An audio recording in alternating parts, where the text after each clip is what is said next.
Bonjour, aujourd'hui c'est la fête des Amis de la Cause, donc on est le samedi 17 juin, donc une grande fête se prépare donc à Carrières-sous-Poissy.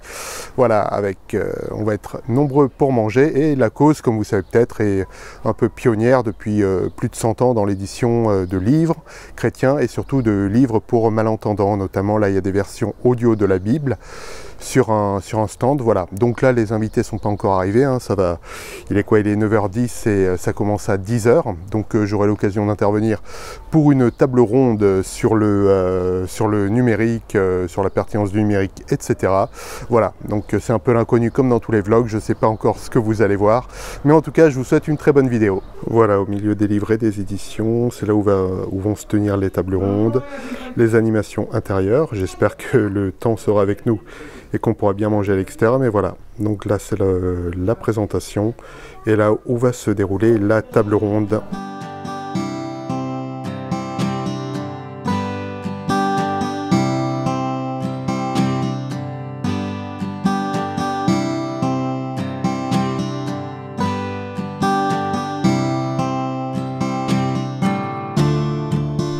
Avec Julien, directeur général de la Cause, que j'avais déjà interviewé à l'occasion de la Bible en 260 jours. Alors Julien, il y a quand même beaucoup de préparatifs, là on est un peu dans le rush, surtout toi. Du coup, est-ce que tu as des attentes particulières par rapport à cette journée? Alors cette journée, c'est la fête annuelle des Amis de la Cause. En fait, tu sais, c'est parce qu'avant d'être une fondation, la Cause était une association et donc du coup c'est l'ancienne Assemblée Générale qui s'est transformée comme ça en fête annuelle. Donc mes attentes pour cette journée, que ça se passe bien, c'est la première, je sais pas très bien... Il doit pas flotter normalement. Il doit pas flotter, que ça se passe bien et qu'on puisse connecter. Tu vois, on fait comme on a un peu toujours fait, c'est-à-dire on connecte avec notre premier réseau et donc c'est vrai que les frères et sœurs de nos églises d'avant, Saint-Ger, Cergy, tout ça sont très impliqués, plus tous ceux qu'on a découvert cette année qui étaient des passionnés de la Cause et qui œuvraient déjà ici. Donc du coup on mélange les réseaux aussi pour tout ce qui est la mise en place. Ouais. D'accord. Bon, il y aura d'autres occasions, comme toujours pour les vlogs, je ne sais pas encore ce que vous allez voir, mais vous allez le voir, donc Julien, à bientôt, et, yes. Et donc bonne journée. Mais ils viennent pas là tes spectateurs? Si, j'espère qu'il y en a peut-être quelques-uns, mais en tout cas ils auront l'occasion de voir le vlog et d'être dégoûtés et de venir l'année prochaine du coup. J'espère que vous êtes dégoûtés en regardant ce vlog. Il y a de la merguez, au revoir. Ciao. Non, il y en a? Ouais, bien sûr. Oui. Top. Le risque même un peu manipulatoire, un peu voilà, en termes de déontologie scientifique, comment tu assumes de parler à un grand public. Julien, il est dans un ministère qui est pas contrôlé par une institution. Comment tu assumes ça? C'est quoi tes garde-fous? D'accord, très bien. Ah, j'ai le garde-fou d'Ernest Hemingway. Ouais. Ouais. Tu le gardes, Ouais. Très bien. On est ok. Bon, on commence pas à 10h puisqu'il n'y a personne. Donc on commencera à 10h30. Là on m'entend. Et c'est parti, on essaie d'attraper la queue du micro. Pour avoir un deuxième tour. C'est bon, ça fonctionne ici. 1, 2. Attends, faut virer cette slide. Oh là là, je fais n'importe quoi. 1, 2, donc voilà. La création de contenu s'entend avec la théorie développée par Jean-Luc Godard, par Sandra.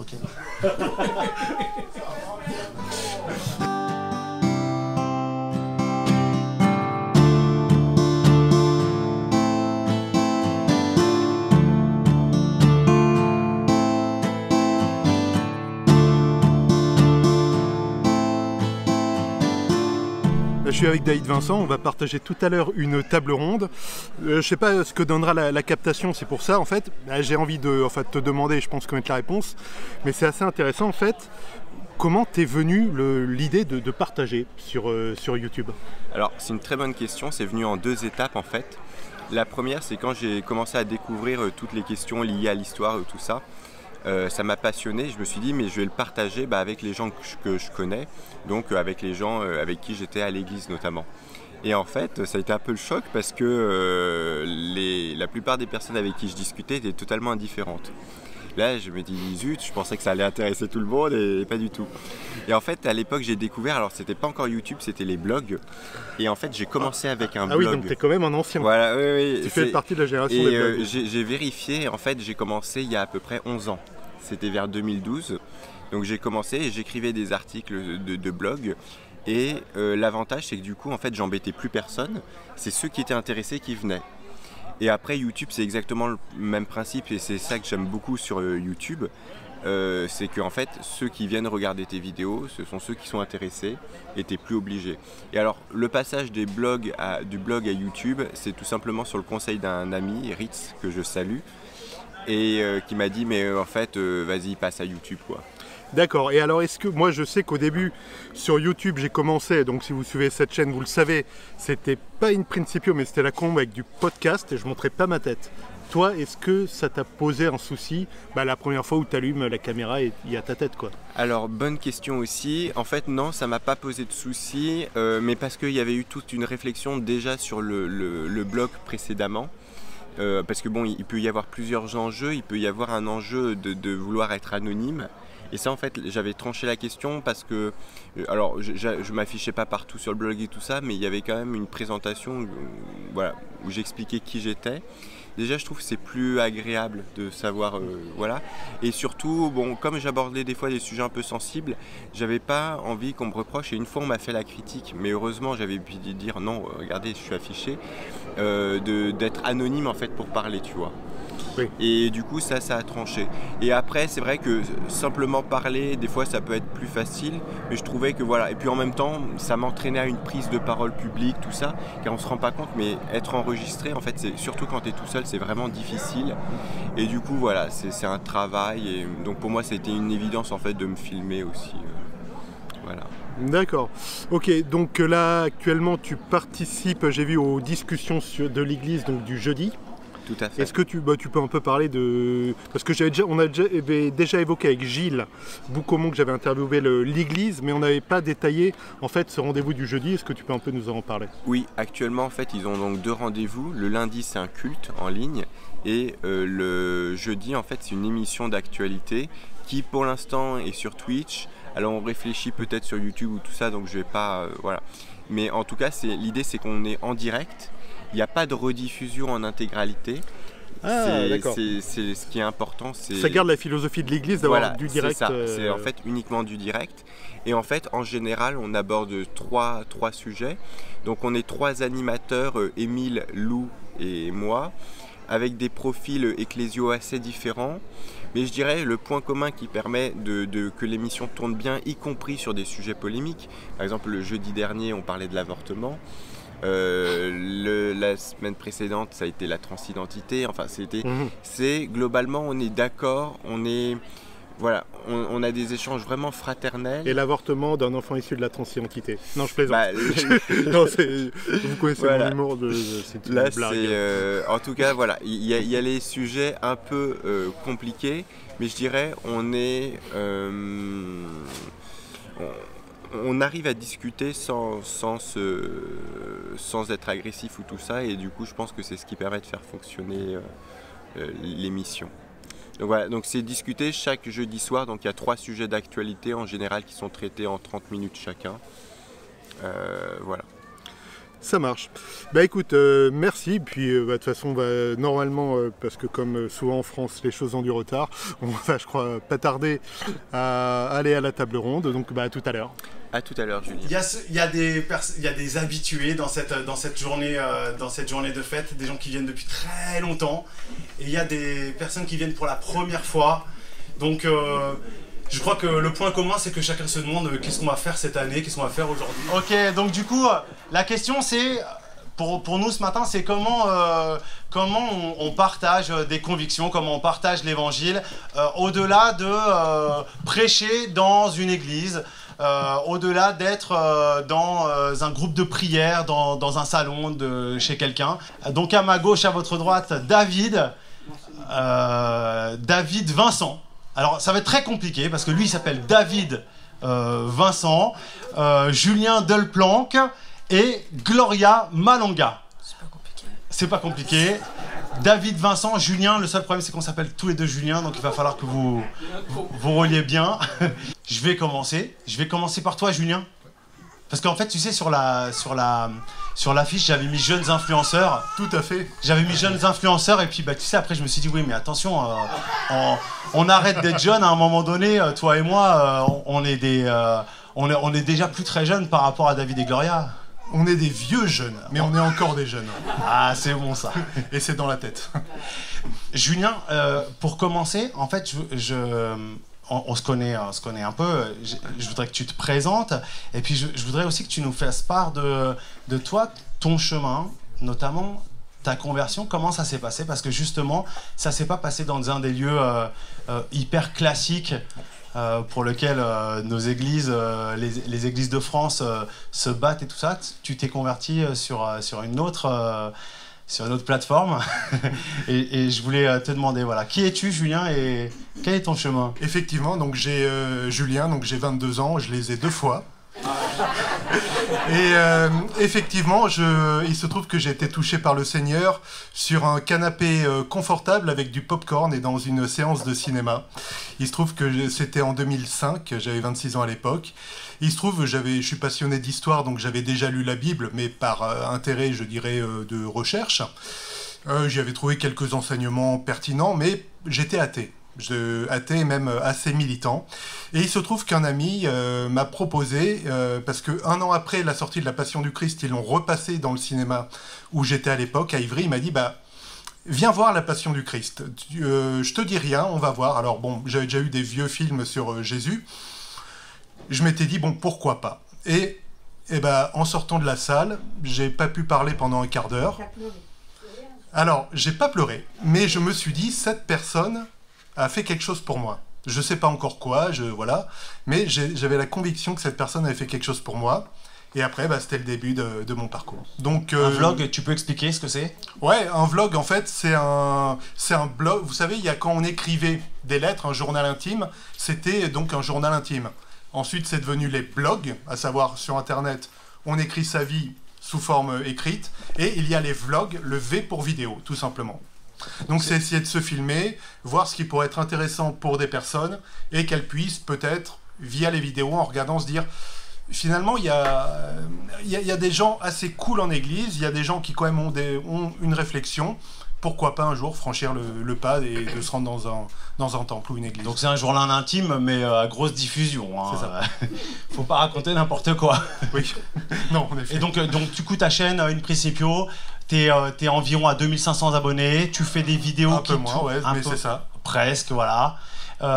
Et tu fais des vidéos qui tournent jusqu'à le max, t'es à... Alors le max, la série qui a le mieux marché, c'est une série sur l'histoire biblique d'Israël, donc il y a environ 65 000 vues quand même.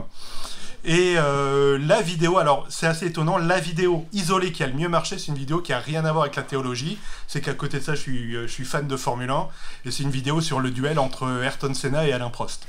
Et c'est une vidéo qui a fait 24 000 vues. Il n'y a pas une vidéo sur le café aussi?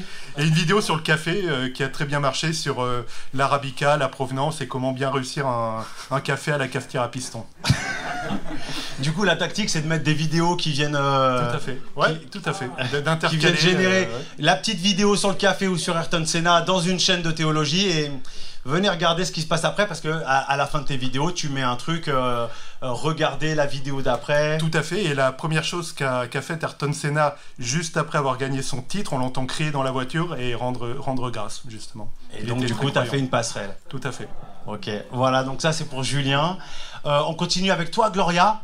Ouais. Alors toi, Gloria, donc Gloria, Malonga, toi tu es à la fois une utilisatrice, tu as eu des comptes qui ont eu de l'influence et des vidéos qui ont fait de l'influence, mais ce que je voudrais aussi que tu nous partages, un peu comme Julien, c'est en termes d'expérience. Toi, qu'est-ce qui s'est passé pour toi il y a assez récemment, quelques années, notamment avec le média Twitter?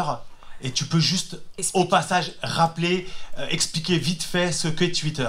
Ok. Bah, bonjour, je m'appelle Gloria, j'ai 19 ans et je me suis convertie il n'y a pas si longtemps que ça, puisque c'était à la fin du premier confinement. Et j'ai utilisé Twitter. Donc à l'origine, je me suis inscrite sur Twitter, qui est un réseau social à l'instar de Facebook ou Instagram. Et c'est un peu comme un journal aussi à ciel ouvert, où les gens racontent leur vie. Donc ils sont contents d'avoir mangé des pâtes, ils racontent qu'ils sont contents d'avoir mangé des pâtes. Ils sont contents pour quelque chose d'autre, ils l'écrivent. Ils sont pas contents pour la SNCF, ils l'écrivent et puis ils taguent la SNCF. Et puis ils sont religieux, ils l'écrivent aussi. Et en utilisant Twitter, je me suis retrouvée à écrire aussi ma vie spirituelle comme un journal, à écrire chaque jour quand je rencontrais Dieu, à écrire quand je croyais voir Dieu agir dans ma vie. Et en fait, j'ai raconté mon chemin de conversion au fur et à mesure sur Twitter. Et des gens se sont abonnés à moi, je me suis abonnée des personnes. Et j'ai commencé à avoir de plus en plus d'abonnés comme ça. Et du coup, en fait, ce que toi, tu as exploré, c'est en fait une sphère, un immense réseau où il y avait des jeunes, très jeunes chrétiens de 18 ans à plus et moins, des ados, des jeunes adultes qui en fait étaient des milliers, des dizaines de milliers avec une influence en fait qui était incroyable et qui était en fait un peu souterraine, parce que dans nos églises on ne sait pas qu'il y a des jeunes influenceuses de 19 ans qui font des messages qui sont retweetés des dizaines de milliers de fois. Ouais, moi j'ai l'impression que les jeunes, nos ados qui vont plus à l'école du dimanche ou qui vont plus dans les groupes d'ados, ils se font enseigner sur Twitter et sur les réseaux sociaux. En fait, on pense qu'ils sont plus dans les églises.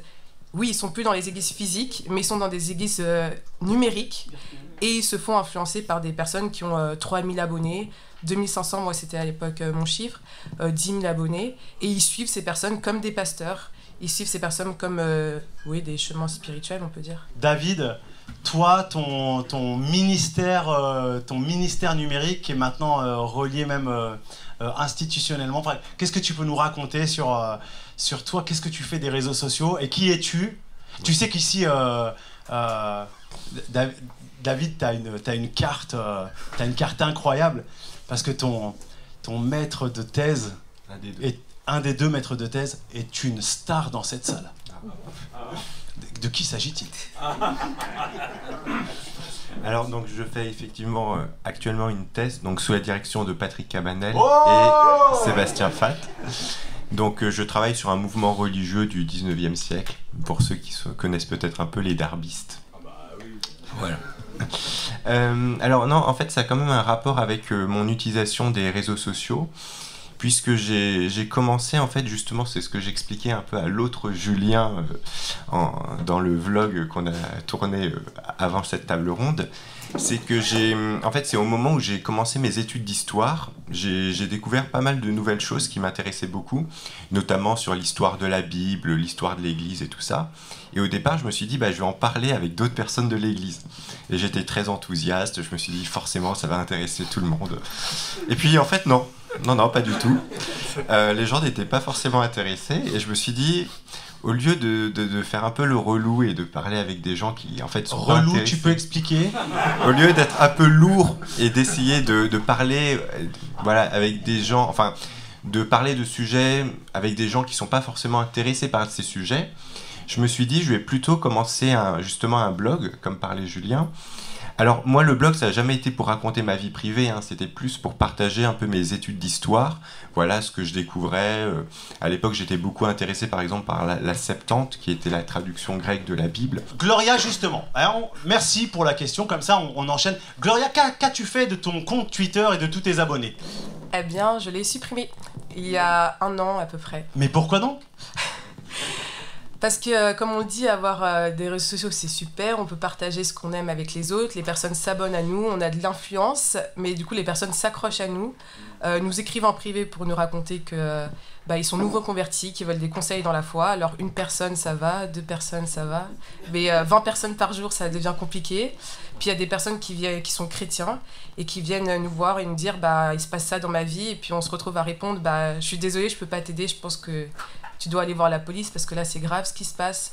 Et à la fin ça devenait beaucoup trop pesant pour moi. J'avais l'impression d'être devenue un repère spirituel, comme d'autres de mes amis sur Twitter aussi, mais j'ai préféré supprimer mon compte. Du coup, on aborde une question, c'est qu'en fait ces jeunes influenceurs qui se lancent en fait sur des églises alternatives, des porte-voix alternatifs, en fait, vous vous retrouvez parfois à gérer des choses qui sont hyper lourdes, parce que les gens ne se convertissent pas simplement parce qu'à un moment donné, tiens, Jésus c'est joli.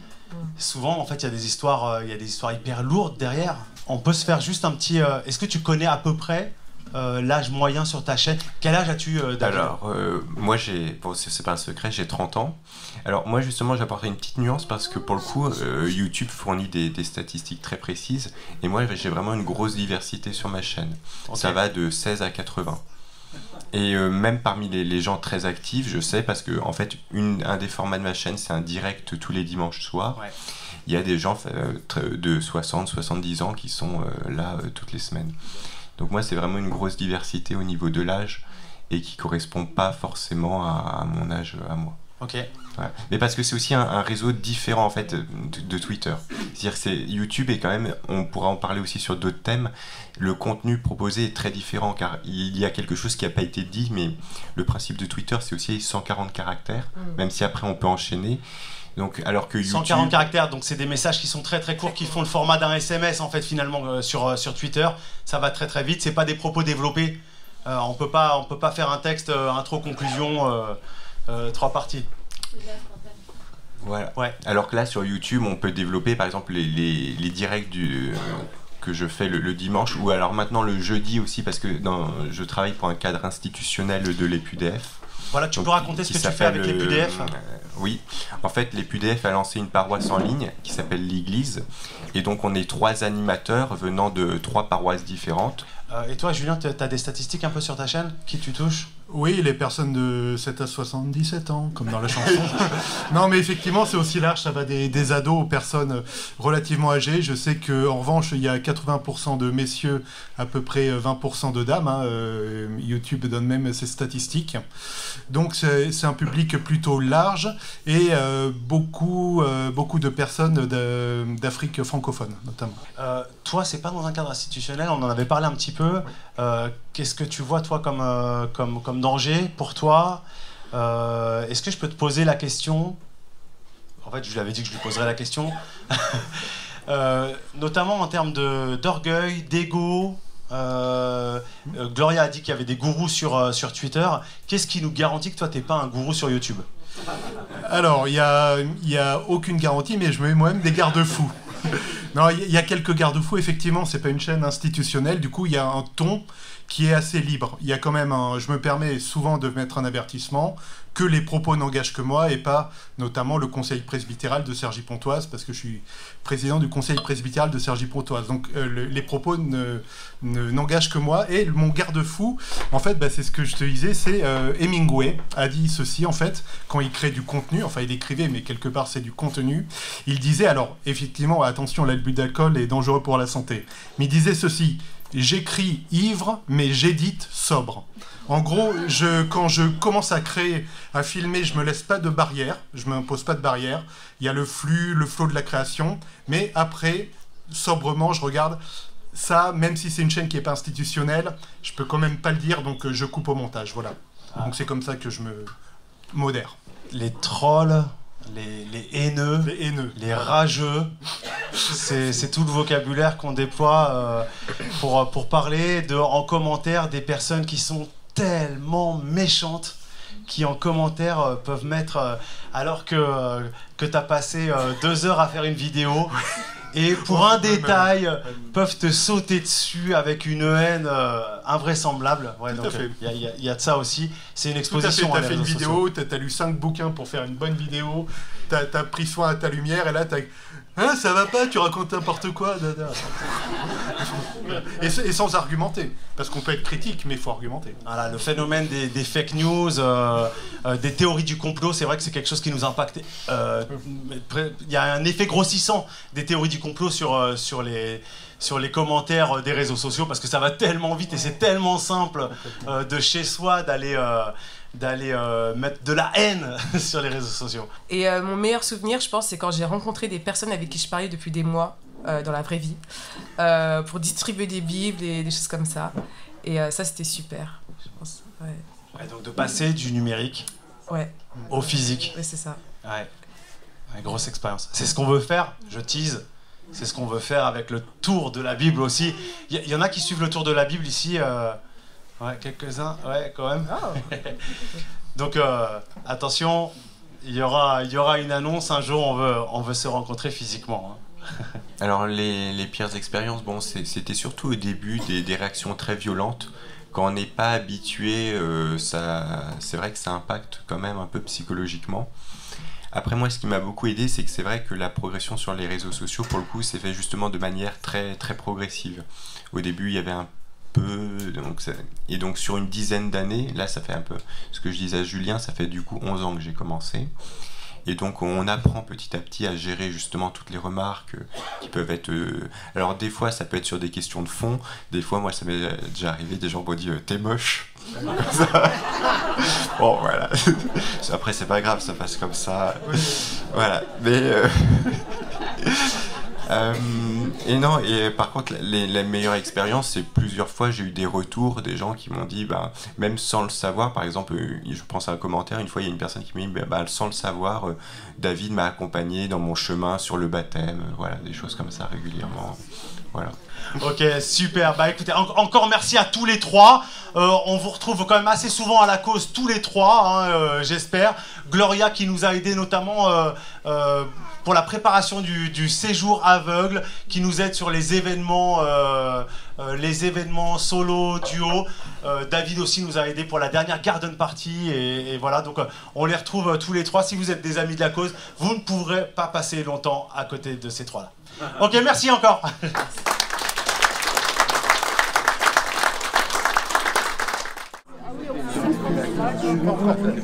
Dès que ce sera prêt, je vous dis.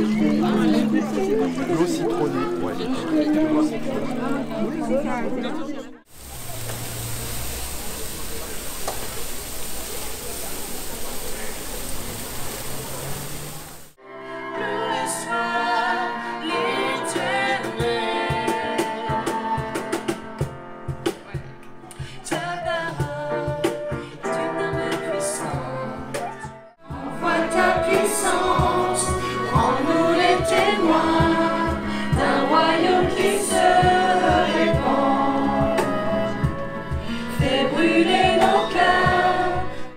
Regardant les différents supports en une page, justement, c'est-à-dire qu'il y a à la fois une liberté en fonction des projets et des cibles qui sont très différentes, et puis en même temps une cohérence en fait. C'est ce qu'on voulait avoir. Par exemple, sur un sujet comme comment soutenir la cause, on a fait un kakémono et un petit... Évidemment prendre soin d'eux parce qu'ils sont la base de la famille, parce que c'est là que tout commence.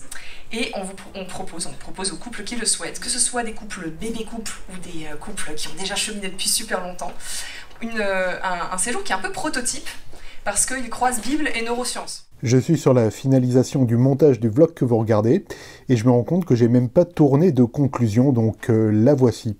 Simplement, merci beaucoup à Isabelle, Julien pour l'invitation, de m'avoir proposé de participer à cette table ronde qui était top. Donc comme je mets dans le vlog, vous retrouverez l'intégralité de la table ronde. Plus tard, je vous mettrai un lien parce qu'il y a eu d'autres échanges vraiment très constructifs, très sympas et j'espère édifiants. Si vous voulez en savoir plus peut-être sur le numérique, il y a un vlog que j'avais tourné à l'occasion du Synode 2022. Je vous laisse ça. Ça va s'afficher dans l'écran de fin si ça ne s'est déjà affiché. Donc on se retrouve dans cette vidéo ou dans une prochaine. Et d'ici là, je vous dis à très bientôt. Soyez abondamment bénis. Ciao.